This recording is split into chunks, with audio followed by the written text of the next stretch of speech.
বাংলাদেশের অভ্যন্তরীণ রাজনৈতিক অস্থিরতার আবহে পশ্চিমবঙ্গের মুখ্যমন্ত্রী মমতা বন্দ্যোপাধ্যায়ের সাম্প্রতিক মন্তব্য দুই দেশের কূটনৈতিক পরিমণ্ডলে ব্যাপক উত্তাপ ছড়িয়েছে। তিনি দাবি করেছেন, বাংলাদেশ থেকে পালিয়ে আসা এক বড় খুনিকে পশ্চিমবঙ্গের এসটিএফ গ্রেফতার করেছিল এবং বিষয়টি নিয়ে খোদ কেন্দ্রীয় স্বরাষ্ট্রমন্ত্রী তাঁর সঙ্গে যোগাযোগ করেছিলেন। নাম প্রকাশ না করে তিনি হুঁশিয়ারি দিয়ে বলেছেন, বাংলাদেশ থেকে একটা বড় খুনিকে এসটিএফ অ্যারেস্ট করেছিল, জেনে রাখুন। যা নিয়ে বাংলাদেশে অনেক রেভলিউশন হয়েছিল। তারপরে তারা মেঘালয় দিয়ে বাংলায় চলে আসে। বাংলায় যখন চলে আসে তখন আমাদের এসটিএফ তাকে ধরে, এটা তাদের ক্রেডিট। তারপরে হোম মিনিস্টার নিজে আমাকে ফোন করে বলছেন, এতদিন তো কই আমি বলিনি, মুখ করিনি, আজকে অত্যাচারের শেষ সীমায় গেছেন বলে।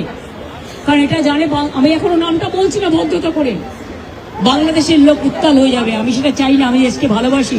সাবেক মুখ্যমন্ত্রীর এই রহস্যময় বয়ান প্রতিবেশী দেশের সংবেদনশীল পরিস্থিতিতে ঘি ঢালার শামিল বলে মনে করছেন ভূ রাজনৈতিক বিশ্লেষকরা। রাজনৈতিক মহলে মুখ্যমন্ত্রীর এই মন্তব্যকে দায়িত্বজ্ঞানহীন এবং কূটনীতির পরিপন্থী হিসেবে দেখা হচ্ছে। সমালোচকদের মতে, যখন দুই দেশের মধ্যে বন্ধুত্বের বার্তা জরুরি, তখন রাজ্যের একজন প্রশাসনিক প্রধান হয়েও রাজনৈতিক ফায়দা হাসিলের জন্য বা অস্থিরতা উস্কে দেওয়ার লক্ষ্যে এ ধরনের বিস্ফোরক মন্তব্য করা অত্যন্ত ঝুঁকিপূর্ণ। তার এই বক্তব্য ভারতের সঙ্গে বাংলাদেশের দীর্ঘমেয়াদী দ্বিপাক্ষিক সম্পর্কের ওপর নেতিবাচক প্রভাব ফেলতে পারে বলে আশঙ্কা প্রকাশ করছেন রাজনৈতিক পর্যবেক্ষকরা। মঙ্গলবার এক সংবাদ সম্মেলনে ভারতের সাবেক মুখ্যমন্ত্রীর বিস্ফোরক মন্তব্যকে ঘিরে গণমাধ্যম কর্মীদের প্রশ্নের জবাবে পররাষ্ট্র প্রতিমন্ত্রী শামা ওবায়েদ জানিয়েছেন, আলোচিত হাদি হত্যাকাণ্ডের বিচার নিশ্চিত করতে সরকার সর্বোচ্চ গুরুত্ব দিয়ে কাজ করছে। ভারতে আটক অভিযুক্তদের দেশে ফিরিয়ে এনে দ্রুত বিচার সম্পন্ন করার লক্ষ্যে দুই দেশের মধ্যে কূটনৈতিক আলোচনা ইতিবাচকভাবে এগিয়ে চলছে। এদিকে প্রতিবেশী দেশ ভারতে অনুষ্ঠিত নির্বাচনের প্রেক্ষিতে সেখানকার এক পরাজিত নেতার সাম্প্রতিক বক্তব্য নিয়ে রাজনৈতিক অঙ্গনে যে উত্তাপ ছড়িয়েছে, সে বিষয়ে গণমাধ্যম কর্মীরা প্রতিমন্ত্রীকে প্রশ্ন করেন।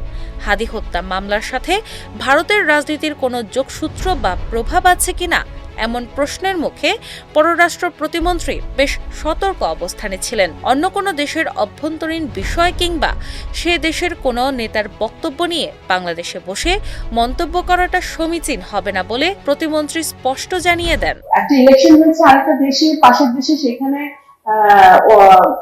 যিনি হেরে গেছেন তিনি বলছেন ওনাদের সরকারকে উদ্দেশ্য করে, সেটা নিয়ে এখানে আমার বাংলাদেশে আমার কমেন্ট করা উচিত হবে বলে আমি মনে করি না।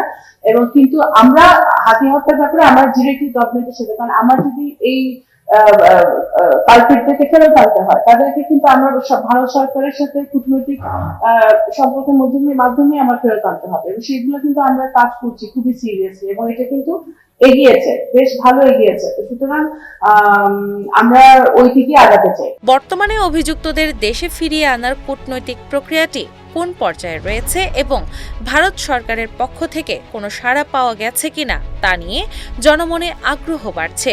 তবে সরকার এখনো পর্যন্ত সব বিষয়ে কূটনৈতিক শিষ্টাচার বজায় রেখে এগোতে চাইছে। দিনা ইসলাম, বাংলা বাজার পত্রিকা।